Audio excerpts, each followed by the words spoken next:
सेहत की बात ये मंच उन डॉक्टर्स के लिए है जो अपनी स्पेशलिटी सामान्य जनता तक पहुंचाना चाहते हैं। हम सभी डॉक्टर मित्रों को आमंत्रित करते हैं कि आइए अब आपकी स्पेशलिटी जिस डिसीज पर आप प्रैक्टिस कर रहे हैं उसकी सटीक जानकारी जन सामान्य तक पहुंचाइए और अपने हॉस्पिटल की सारी सुविधाएं हमारे माध्यम से मरीजों तक पहुंचाएं। अधिक जानकारी के लिए हमें संपर्क करें।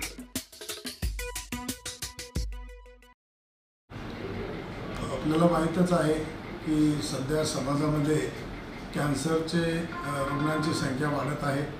त्यामध्ये गर्भाशयाचे कॅन्सर असतील, घशाचे कॅन्सर असतील, सीए ब्रेस्ट म्हणतो स्तनाचे कॅन्सर आहेत आणि असे विविध कॅन्सरचे प्रकार आपल्याला पाहायला मिळतात आणि त्यामुळं बरेचसे रुग्ण यामुळं खूप परेशान असतात।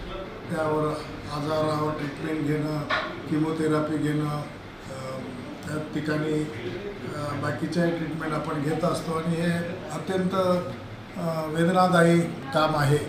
तर त्यासाठी आरोग्य जागृती असोसिएशनतर्फे उम्मीद नावाची एक पॅलिएटिव्ह केअर सेंटर त्यांनी सुरू केलेलं आहे आणि या पॅलिएटिव्ह केअर सेंटरच्या माध्यमातून ते या कॅन्सरच्या रुग्णांची सेवा करत आहेत आणि मला असं वाटतं त्यांचं काम हे निस्वार्थी वृत्तीने ते करत असल्यामुळं जास्तीत जास्त लोकांचं सेवा ते करतील आणि कर्करोग रुग्णांना त्यापासून त्यांच्या वेदनेपासून मुक्तता मिळेल अशी मला आशा आहे। सर, जसं घाटीमध्ये एवढं पेशंटचा व्याप वाढलेला आहे तर कॅन्सर रुग्णांना काय संदेश देणार? नाही, कॅन्सरचे मी जसं सुरुवातीलाच सांगितलं की रुग्णांची खूप संख्या वाढलेली आहे। तर त्यांनी कॅन्सर आपल्याला आता ज्यांना झाला आहे त्यांनी तर या ट्रीटमेंटचा लाभ घेतलाच पाहिजे। ही चांगली एक सेवा ते या ठिकाणी देत आहेत।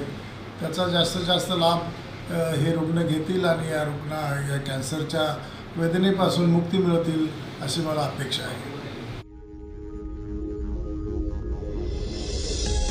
आरोग्य जागृती।